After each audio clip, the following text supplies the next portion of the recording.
constitucionales. Entre tanto, ha tenido lugar hoy una audiencia del juicio a el señor Ollanta-Humala, expresidente de la República, y su cónyuge, la señora Nadine Heredia, que fuera primera dama. Hemos invitado al abogado Julio César Espinosa. Tengo entendido que usted es abogado de Nadine Heredia. Así es. No de Ollanta-Humala, que es defendido por el señor Pedraza, colega suyo. Explíquenos, por favor, exactamente qué es lo que se le reprocha a la señora Heredia, después de lo cual nos dirá usted cuáles son sus argumentos como abogado defensor. Sí, este es el proceso que se sigue por los aportes a la campaña del Partido Nacionalista, tanto el año 2006 como el año 2011. Que son fuentes diferentes. 6, así es. Más bien Venezuela. Venezuela, sí. Y 2011 Brasil. Ya. Y particularmente en lo que corresponde al capítulo de Brasil 2011, se atribuía, según la hipótesis fiscal, haber recibido fondos de Brasil, de la empresa Odebrecht, y lo que ha sido relevante el día de hoy en la audiencia celebrada es que finalmente el tribunal que lleva adelante el juicio, luego de debatir ampliamente los resultados en el Tribunal Federal Supremo de Brasil, ha llegado a la conclusión y ha establecido que deben de prescindirse, excluirse la declaración personal testimonial de los principales funcionarios de la empresa Odebrecht, debido a que el Tribunal Supremo ha establecido que dichos brasileños no pueden declarar sobre la base de haber concluido en sede brasileña que la información que ha generado todos los casos que generaron el famoso caso Lava-Jato, tanto en Brasil y su equivalente, en este caso, el caso del Partido Aportes, el Partido Nacionalista, de fuentes presuntamente ilícitas provenientes de Odebrecht, tienen la misma base probatoria y específicamente lo que se denomina el área de operaciones estructuradas, que se asienta sobre la base de datos que se conoce como Imaware, ¿no? Esa base de datos, que es el gran servidor donde está toda la información de las denominadas operaciones estructuradas, se ha declarado en Brasil que han sido establecidas o incorporadas con una serie de procedimientos ilegales. ¿Cuáles son? Porque parece grave que en Brasil mismo se desautorice judicialmente una fuente, como usted dice, de una gran cantidad de datos. Sí, los servidores que fueron, digamos, la base de datos de todo el sistema de contabilidad paralelo de la empresa Odebrecht, han sido incorporados, entregados a la Fiscalía de Brasil por la empresa Odebrecht, luego de haber llevado procedimientos que, según el Tribunal Federal de Brasil, no en esta sentencia de agosto para el caso del señor Ollanta-Humala, del presidente, sino ya sentencias, por lo menos 3 sentencias que han marcado una tendencia, una afirmada tendencia jurisprudencial, han establecido que esa evidencia, esa información fue objeto de intrusión, de manipulación, de adulteración por parte de la empresa. No hay certeza de que la información de esos servidores haya sido abierta y entregada de manera auténtica y por lo tanto no pueden servir de prueba válida ni en Brasil y por lo tanto tampoco en Perú. Ahora, yo entiendo que si se teme que hay una documentación, sea digital o sea escrita, adulterada, uno tenga que abordarla con mucha reserva, pero para eso hay jueces que podrán preguntar a las personas que son los actores de esos documentos si corresponden o no y podrán verificar. Sí, porque por supuesto. Fuente, por oscura que sea, es una fuente. Peor es no contar con ella en absoluto, ¿no? Lo que pasa es que este proceso, como todos los procesos que se siguen en el Perú por el caso de Lava-Jato, tienen una particularidad que no ha ocurrido en el Perú hace bastante tiempo, ¿no? Y es que se generan casos donde la información probatoria y los hechos están en una cadena de sucesos que han ocurrido tanto en Brasil como en Perú. Es más, inclusive hay evidencia probatoria que viene desde Suiza. Sí. Entonces, el alcance internacional de todo este procedimiento, de la secuencia de hechos y de la evidencia probatoria, hace pues que intervenga en las decisiones que se van adoptando para estos casos complejos, no solamente la justicia peruana, sino también la justicia brasileña, que ambos países latinoamericanos se guían además por una misma Convención Americana de Derechos Humanos, que tiene como principio fundamental el debido proceso y la legalidad probatoria. Entonces, ese principio vale lo mismo para Perú que para Brasil. Lo que pasa es que Brasil ha sido tajante en determinar eso ya en cerca de 3 sentencias anteriores y ahora se la ha comunicado al tribunal que está llevando adelante el juicio anunciándole además que por esa razón los funcionarios brasileños y particularmente los de la empresa Odebrecht que han incurrido en este tipo de, digamos, conductas o comportamientos de haber generado prueba prohibida, no están permitidos declarar en el tribunal peruano. Y el tribunal Ahora, hoy día ha concluido excluyendo esta prueba. Se ha conseguido a partir de su solicitud como abogado defensor. Usted como abogado defensor es el que ha introducido estos criterios para que no se den uso a ciertas fuentes. Así es. Particularmente, digamos, no en términos personalísimos, pero los colegas abogados que en Brasil han llevado adelante este litigio. Están inspirados por su petición. Llevando adelante un pedido que desde un inicio nosotros lo tratamos de digamos, plantear, pero finalmente era en Brasil donde se tenía que definir esta cuestión, porque Brasil es el origen de la fuente probatoria de todos estos casos. Ahora, ¿qué contesta usted a quienes puedan reprocharle algo similar de lo que se reprocha a la fiscal de la nación peruana, que multiplica recursos para que no se le investigue? Y la pregunta es, si estás tan segura de que no has hecho nada malo, ¿por qué estás evitando que se investigue? En este caso es lo mismo. Si usted está tan seguro que su patrocinada no ha cometido nada ilegal, ¿por qué está impidiendo que se use ese recurso para la investigación? Por una razón sencilla. Vamos a ver. No se está impidiendo la investigación ni el esclarecimiento de los hechos porque sobre la base de lo que se ha investigado durante este caso que se inició el año 2015, fíjese, ya tenemos tantos años. 8 años, sí.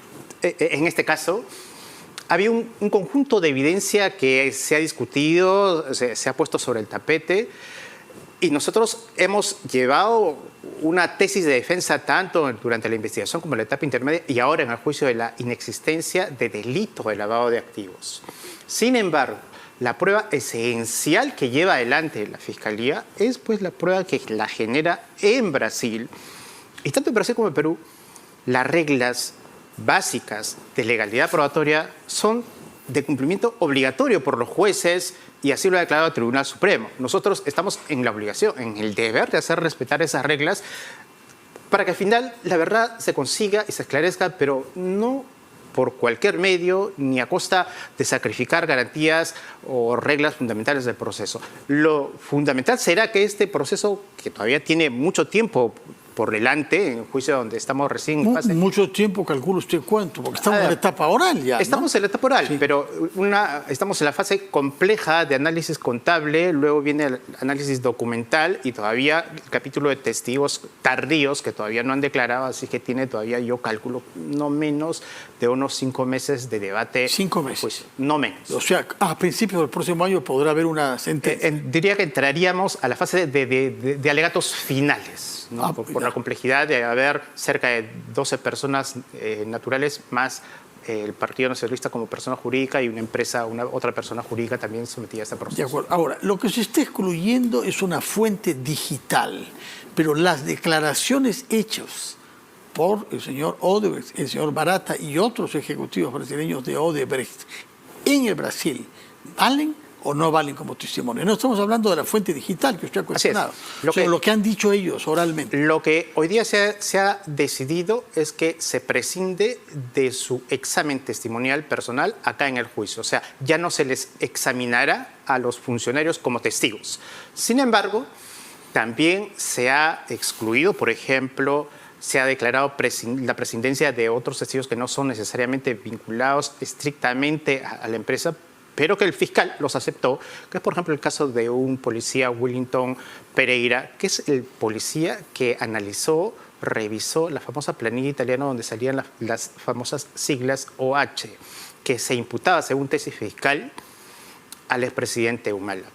Pues ese testigo también hoy día está dentro de las 6 testimoniales brasileños que el Tribunal de Juicio ha decidido prescindir su declaración. No solamente no se les va a interrogar, sino lo que han declarado en el pasado no se va a usar.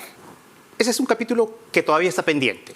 Aquello que han declarado en el pasado, específicamente año 2017 y 2018, porque declararon en fase sumarial, en fase de investigación ante los fiscales, con presencia de los abogados, declararon, digamos, los principales funcionarios de la empresa Odebrecht, y constan sus declaraciones en actas escritas, Sí. en portugués, luego traducidas. Sí. Esas declaraciones ingresarán luego a la lectura en la fase correspondiente, que es prácticamente la etapa final del juicio. Sí. Sin embargo, ahí discutiremos pues, si son o no de validez.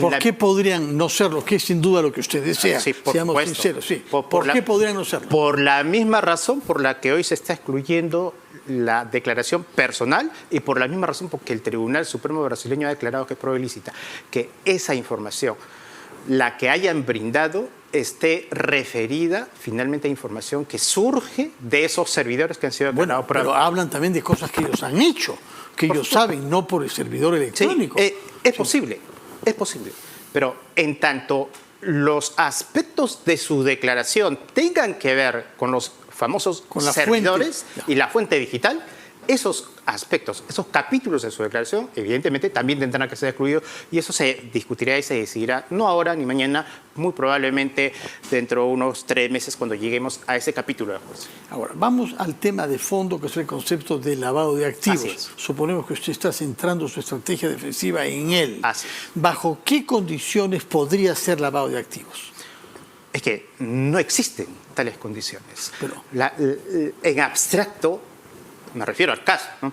Pero en abstracto, el lavado de activos equivale o implica la realización, la disposición, la transferencia, conversión de activos que tienen un origen ilícito y en la medida que esos activos hayan servido para seguir disponiendo de esos, digamos, bienes, de ese dinero de origen mal habido, para seguir generando riqueza, para seguir insertando ese dinero al tráfico económico nacional, internacional, y la empresa siga disponiendo de ese dinero y haciéndolo crecer. Por eso se lava aquello que está sucio para seguir usando. Pero la lógica de este caso, la tesis del Ministerio Público, es que hubo una donación, un aporte que se ha consumido en una campaña electoral. Consumir o recibir un aporte para disponerlo. Pero la campaña electoral es, por definición, un esfuerzo para multiplicar el poder de la institución que recibe el dinero, ganando el poder político del Estado. Entonces, perfectamente... Eso sí. puede estar dentro de un análisis quizás hasta político, Sí. pero en estricto eso, lavado de activos no puede ser.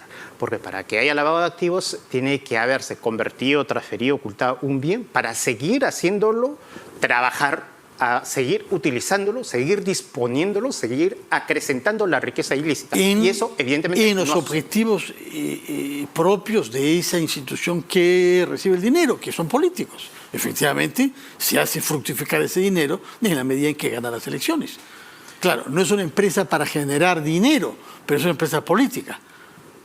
Puede usted tener, o puede el fiscal, o puede la opinión, digamos, ciudadana, tener una idea de que esa puede ser una finalidad quizás política de cualquier partido político en la región que recibe fondos para campaña política, obviamente llegar al poder y desarrollar actividad política. Pero en sentido estricto, la legislación y el delito de lavado de activos sanciona conductas que tienen por finalidad transformar activos que van a hacer y seguir generando la actividad de quien los generó ilícitamente, o sea, de la empresa Odebrecht. Bueno, pero... Y en este caso, lo que nosotros estamos explicando es que los aportes así generados, así, digamos, recibidos, siguiendo la hipótesis, para nosotros no deja de ser una hipótesis del Ministerio Público, vienen a ser aportes que se han consumido en diversos servicios, actividades de campaña, siguiendo siempre la hipótesis de la Fiscalía, estamos aceptando que esos hechos se hayan producido, y por lo tanto, si un aporte se recibió para esos fines, no cumple el ciclo que naturalmente corresponde a un activo. Que según usted interpreta corresponde al concepto. Ahora bien, si se cae la acusación por lavado de activos en la campaña del año 6 y del 11 del Partido Nacionalista, se caerían por jurisprudencia todas las acusaciones similares de otros partidos, para comenzar por Keiko Fujimori. Nosotros centramos nuestra estrategia y nuestra tesis de defensa en lo que es estrictamente, digamos, implicante a este caso.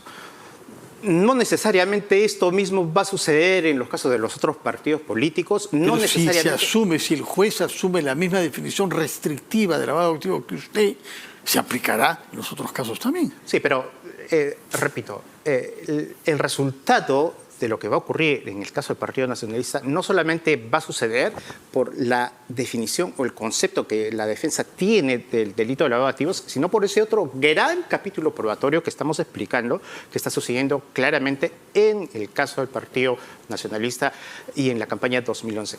Lo que está sucediendo y lo que ha sido declarado en Brasil respecto de este caso peruano no ha sucedido en ningún otro caso de los que también se conocen en nuestro país, están siendo objeto de proceso de los otros partidos. ¿Qué cosa es lo que no ha sucedido acá, que sí eventualmente en otros casos? ¿Qué tiene de tan específico bueno, el caso que de Natanarín? El Tribunal de la Corte Suprema, el equivalente a la Corte Suprema brasileño, ha declarado que la información documental que proviene de esos servidores que se ha utilizado en la acusación fiscal de Perú no puede ser son utilizada. fuente de prueba prohibida. Ilícita. Eso no ha sucedido con ningún otro caso en el Perú. ¿Pero podría suceder todavía? Bueno, no sabemos si ocurrirá, si sucederá, si las fuentes son las mismas, si la información probatoria es la misma. Finalmente, nuestra defensa siempre ha sido, digamos, una defensa estrictamente pegada a lo que es la campaña y la hipótesis fiscal que el Ministerio Público y el fiscal Juárez nos la ha planteado, que tiene algunos matices respecto de otras campañas políticas que, digamos, nosotros ya no podemos, trabajar u opinar, ¿no? Solo una diferencia, ¿no? El Partido Nacionalista tiene esta fuente brasileña como parte del supuesto origen ilícito, mientras que en otros partidos se atribuye fuentes inclusive nacionales. Sí, no, pero hay algunos otros casos en que sí hay fuentes brasileñas directamente, ¿no? El caso de Susana Villarán, me parece, entre otros. Por ejemplo. Bueno, ahora, estamos hablando solamente de lavado de activos, eventualmente, según la hipótesis de la Fiscalía, durante la campaña. No estamos hablando, en el caso del año 11, de nada que tenga que ver con su ejercicio del poder, porque también hay una investigación por eso. En absoluto, porque precisamente es la campaña antes, o mejor dicho, para que el expresidente Humala llegara y ganara las elecciones. Por lo tanto, no hay una imputación por actos de ejercicio funcional de gobierno, sino actos de aporte. En este caso. Pero sí hay el otro caso que tiene que ver con eventuales beneficios que Odebrecht habría recibido. Hay otras carpetas fiscales, ¿sí? Pero este caso particularmente, el de aportes, solamente agota el término de su imputación, digamos, para ser exactos, mayo del año 2011, cuando culmina la segunda vuelta electoral. ¿Y no se vincula esa acusación con otras acusaciones? No hay ninguna vinculación. La Fiscalía no hace la conexión. Es otro caso separado, con otros fiscales, con otra investigación. Totalmente. Y está en otra fase. En otra fase, en otras fiscalías, en otras carpetas. Todavía no está en juicio oral. No, en absoluto. Están todavía en fase de investigación. De acuerdo. Bueno, doctor Julio César Espinosa, abogado defensor de Nadine Heredia, muchas gracias por explicarnos por qué es que la justicia peruana está adoptando el mismo criterio que la brasileña de no utilizar las fuentes derivadas de soportes digitales brasileños, considerado allá prueba ilícita, lo que no quita que las declaraciones que Odebrecht y compañía hayan hecho puedan ser usadas por la justicia. Se discutirá en el momento. Se discutirá cuando llegue. Así es. Muy bien, muchísimas gracias por su presencia acá. Muy buenas noches.